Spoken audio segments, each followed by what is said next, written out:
Neste momento, Deus, através desta emissora, leva até você mais um programa de fé, com hinos, orações e uma palavra poderosa a seu favor. Fé para vencer o mundo. Somente crer, somente crer,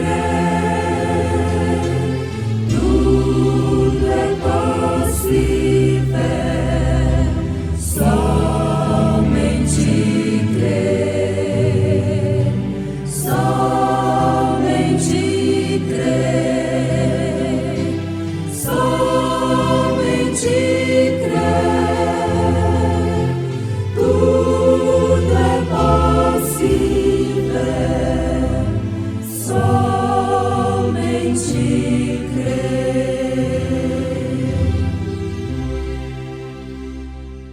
Eis que todas as almas são minhas.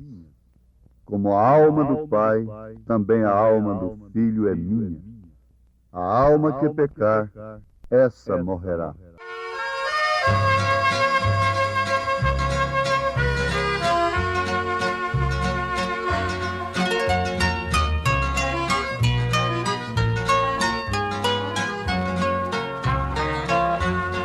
Alma cansada, não desespere, espera em Deus. Que Ele vem te socorrer. Alma cansada, não desespere, espera em Deus. Espera em Deus, espera em Deus e no seu poder.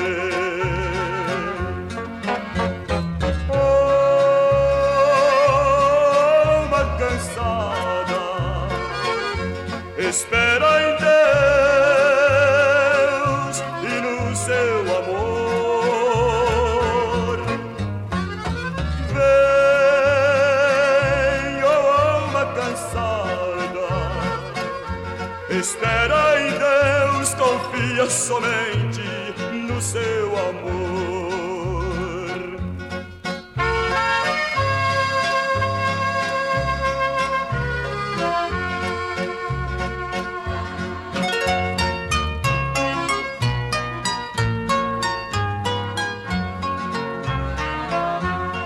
Alma cansada, o teu lamento não resolverá. A hora é triste, com fé insiste, Deus te ouvirá. Se teus momentos trazem tormentos, te fazem chorar, Deus te chama agora, ó vem sem demora, em paz descansar.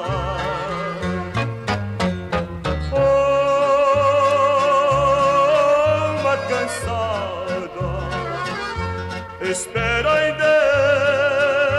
Deus e no seu poder. Vem,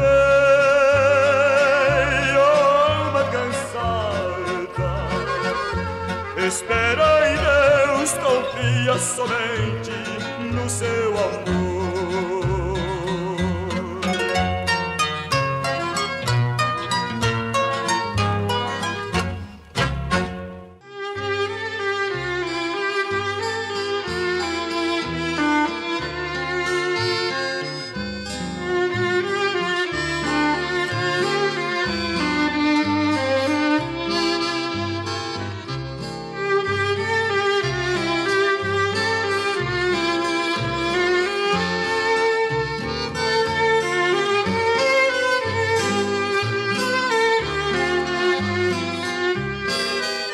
Eis que todas as almas são minhas.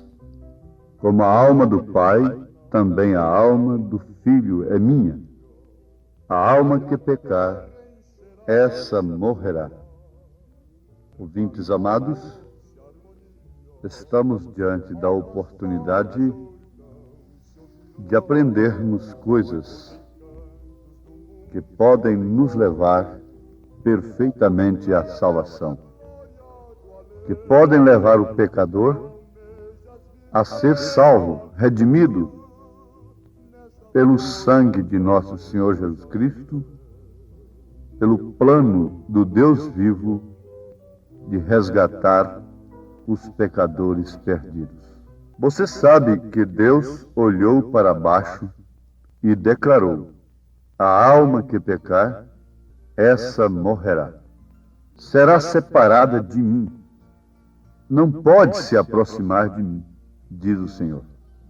E não podendo se aproximar de Deus, está morta. Por quê? A morte significa separação. E neste caso, a morte espiritual significa separação da alma para com Deus. Sabemos que todos pecaram e destituídos estão da glória de Deus, conforme afirma o apóstolo São Paulo na sua carta aos Romanos. Isto significa que todos morreram, todos foram separados, e virá um dia quando até mesmo o restinho da vida seria apagado.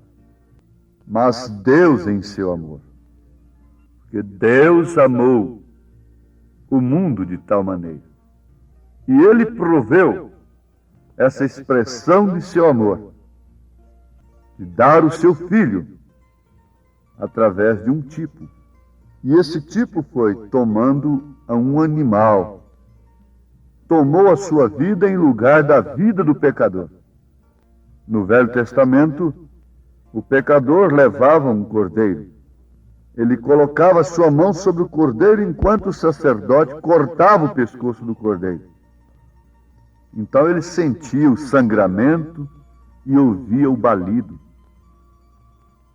Ele sentia o corpo rígido na morte. Ele viu o fumo do sangue aspergido subindo a Deus. Ele sabia que o cordeiro tinha tomado seu lugar. Ele sabia que a vida do cordeiro tinha sido tirada por causa dele.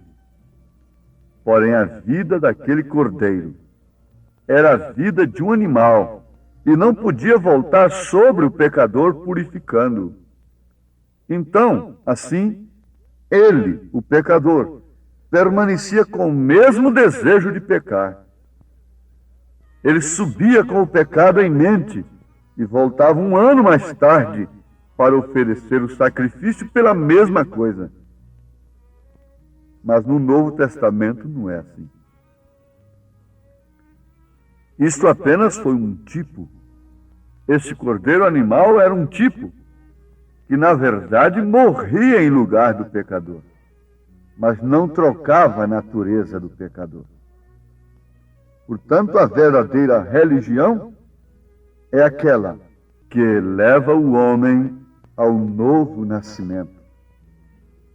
E que depois de ter uma experiência com Deus, não tem mais desejo íntimo de pecar. A vida do Cordeiro de Deus agora vem sobre este pecador arrependido. E para isto, Deus se fez carne, porque nenhum sangue poderia fazer esta obra a não ser o sangue do próprio Deus. E de que maneira isto operou? Nós podemos tomar a nossa vida. Olha para nós. O que é a nossa vida?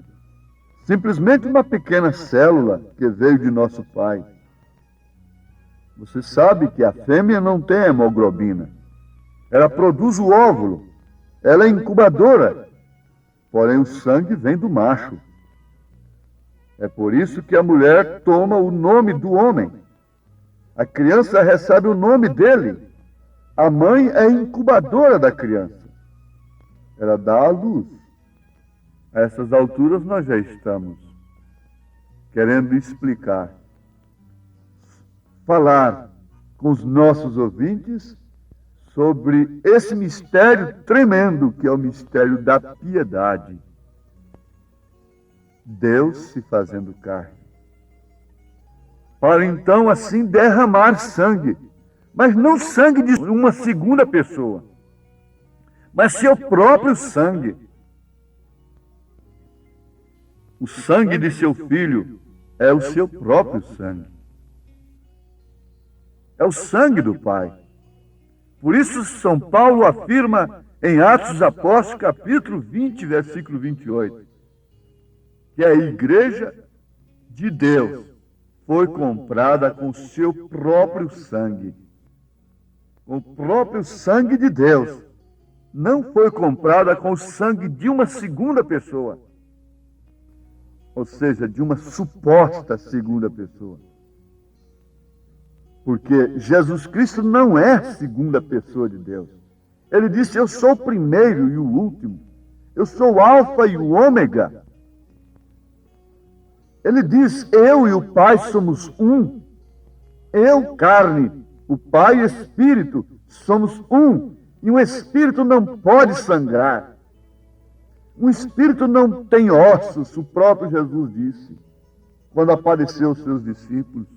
Um espírito não tem carne. Por isso, esse Deus, que é espírito, gerou esse tabernáculo no ventre de Maria. Mas você nunca pode entender que por isso Maria é mãe de Deus. Deus não tem mãe. Você nunca pode dizer isso. Você nunca poderia crer nisso. Nesse caso, qual seria o pai de Jesus?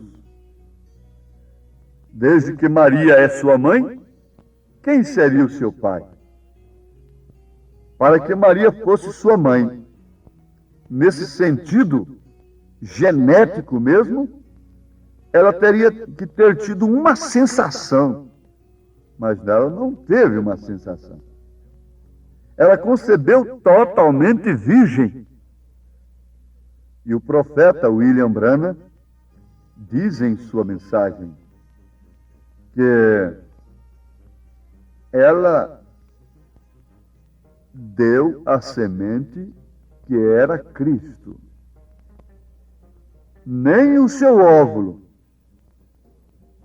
Agora, os protestantes querem crer que era uma virgem nascida com a hemoglobina, que foi criado o sangue de Deus onde o germe estava, mas dizem que foi o seu óvulo, que aquela menina, aquela moça já nasceu com aquele óvulo que tinha a hemoglobina de Deus dentro de si. O profeta diz, não, senhor, aquele óvulo não pode descer através daquele tubo para o ventre, a não ser que haja uma sensação. Então você coloca Deus, vamos dizer, como marido de Maria. Deus sendo espírito, tendo uma relação sexual com uma mulher. Como pode isto ser feito? Isto foi uma matéria total criada de Deus. Ambos, óvulo e germe, portanto, desceu no ventre de Maria, por obra e graça do Espírito Santo, um óvulo fertilizado pelo próprio Deus, com a célula de Deus, para criar um corpo. Corpo me preparaste. Então, assim, ele é o princípio da criação. Agora, isto é um tipo perfeito e que nos chama a atenção para vermos que tipo de cristãos que somos. A mulher na Bíblia Sagrada representa a igreja. E qual a mulher que gostaria de conceber sem ter sensação? Nenhuma delas. Mas o que acontece com a igreja nesses dias? Ela está em busca de sensação. Ela quer uma sensação.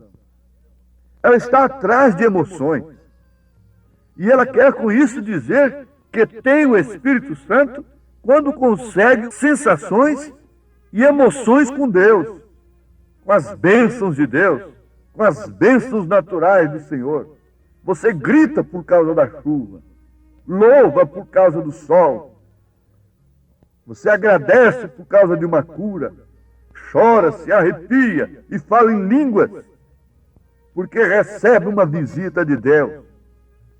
Mas o profeta William Branham diz: quando estamos em Cristo, temos bênção espiritual.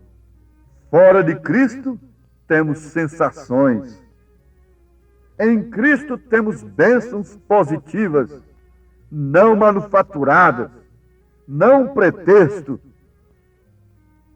Agora, que tipo maravilhoso, ouvintes, o natural nos dá para conhecermos o espiritual. Esta igreja concebe a palavra de Deus, que lhe traz dores de parto, mas não através de uma sensação. A verdadeira mensagem de Deus nesta era, ao contrário de todas as demais, não lhe oferece nenhuma sensação, mas sim põe diante de você uma estrada estreita. Põe diante de você o risco de ser abandonada até pelo seu próprio marido. Como Maria ia ser abandonada por José? Põe a igreja numa situação que ela fica desprezada.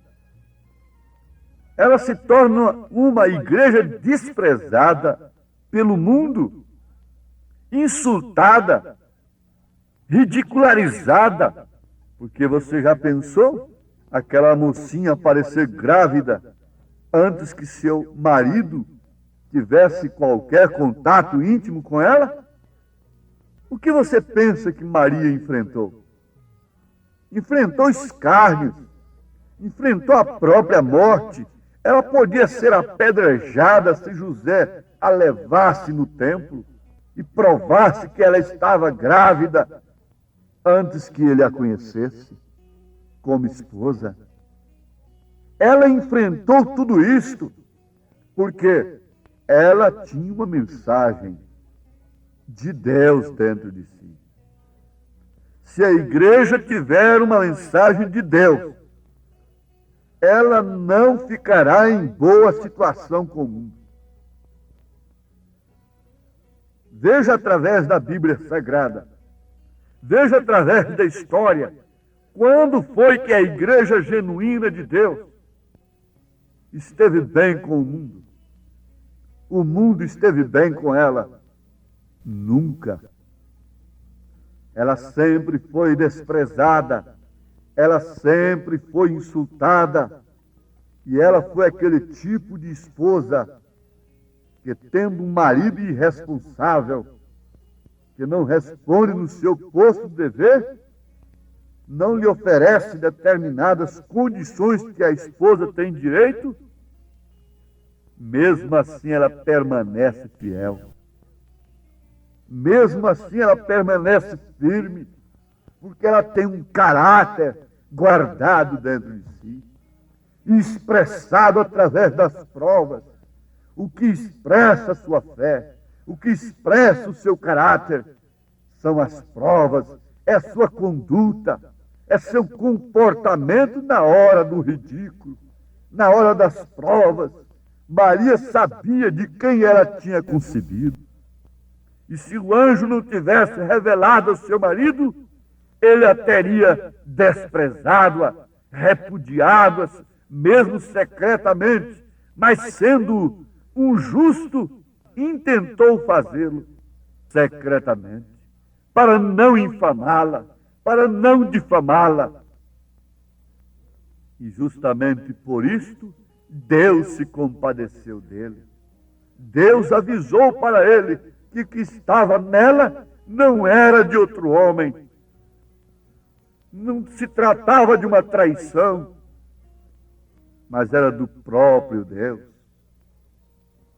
Em outras palavras, Deus estava dizendo para José: eu te entregarei Maria, virgem, você tenha esse prazer em sua vida, de sua mulher conceber, de mim, do Espírito Santo, ser portadora de Cristo.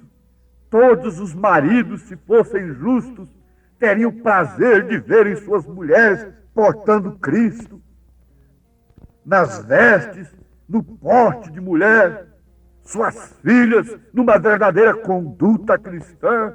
Se eles fossem todos justos, Deus se encarregaria também de mostrar para eles o que está em suas mulheres. E se esse mundo religioso optasse pela justiça de Deus, tivesse temor de Deus e não abrisse a sua boca para blasfemar da mensagem de Deus, Deus revelaria a eles que esta igreja, que esta noiva está grávida do Espírito Santo, que esta mensagem de um profeta de Deus. Oh, se todos pudessem ter um sonho de revelação, um sonho que se tornasse realmente uma profecia em sua vida, que fosse de fato a palavra de Deus em sua vida, como José teve. Mas aqui está o momento.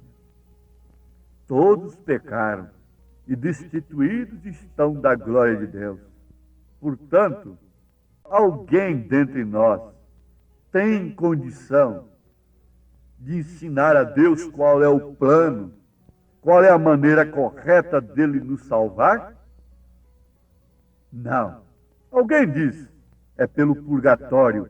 Outro diz, é pela reencarnação. Outro diz, é pela moralidade.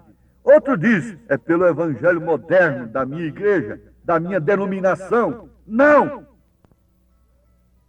O plano é de Deus. O método é de Deus. A mensagem é de Deus. O único meio é de Deus. Porque foi Ele quem se encarnou. Foi Ele quem morreu na cruz. Foi Ele quem derramou seu sangue. E só Ele pode dizer, perdoados estão os teus pecados. Jesus me dirige na minha estrada, não deixe eu cair. A luta é pesada, mas nessa jornada eu vou prosseguir. Eu não tenho medo, em tudo percebo sua proteção. Alegre, feliz e cantando, vou sempre marchando pra bela Sião. Alegre, feliz e cantando, vou sempre marchando pra bela Sião. Aquele que não conheceu o pecado, o fez pecado por nós, para que nele fôssemos feitos justiça de Deus. Jesus que me ama, tirou-me da lama, fez tudo por mim. Deu-me vida eterna, sua mão me governa com amor sem fim. Então ele veio a Maria independente de qualquer concurso de Maria, de qualquer sensação. Não importa o que você esteja sentindo agora. Quando a pessoa está morrendo, vendo que vai morrer, ela não pode sentir-se bem. Quando a mulher está para dar à luz, ela sente dores. E assim é a verdadeira mensagem de Cristo. É a verdadeira mensagem de Deus. É a verdadeira mensagem do profeta de Deus. Ela te oferece um caminho estreito, um caminho espinhoso, independente de sensações, mas com uma fé sólida e concreta, que Deus é capaz de cumprir seu plano de redenção para com seus filhos. Deus nunca perdeu um filho seu. Jesus disse, ninguém pode arrebatar da minha mão. Oh, que Deus te abençoe. Nesse sentido, deixa que o Filho seja gerado em você pela palavra de Deus e diga como Maria, cumpra em mim segundo a tua palavra. Amém.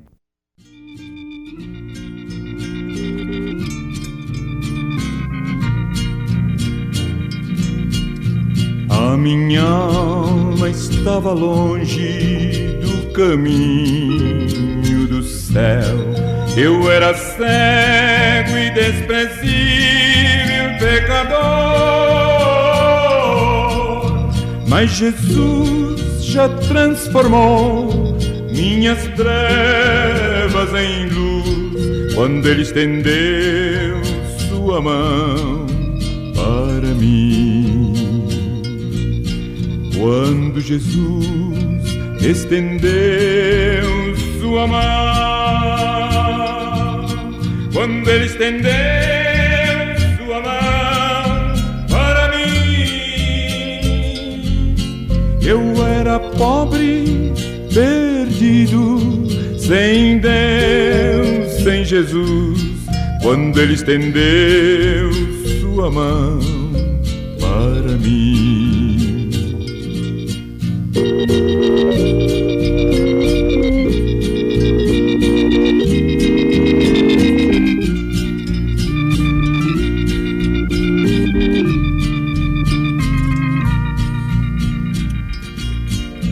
Agora me regozijo desde que eu aceitei, e na tempestade eu posso sossegar,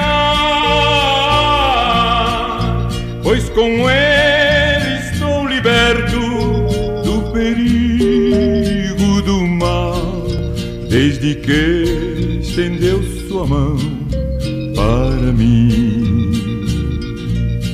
Quando Jesus estendeu sua mão,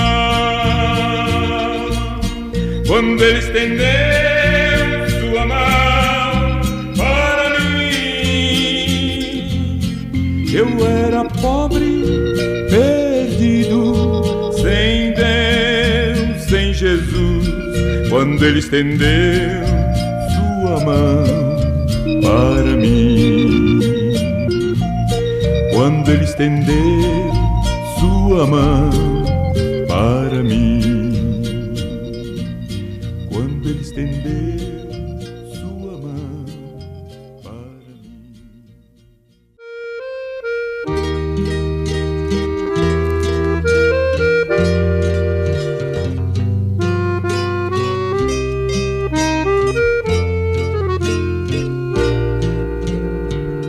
Ó pecador, só tens tristeza na alma, porque não dás a Jesus o coração. Vives cansado e abatido e frágil, sem plenitude para o teu coração.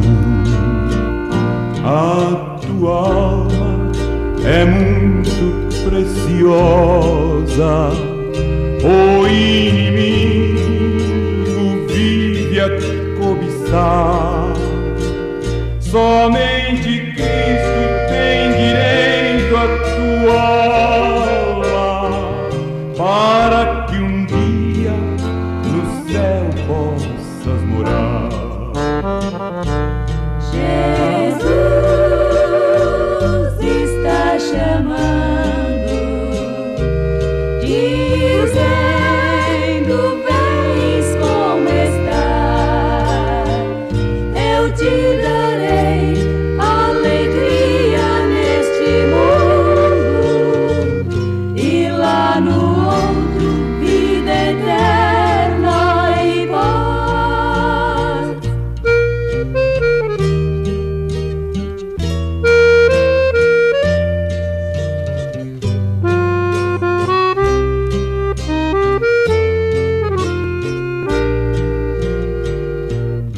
Se tu choras, não te desanimes, porque Jesus te consolará. Ele é o refúgio dos cansados e oprimidos, é o caminho que te faz regenerar. Jesus está chamando,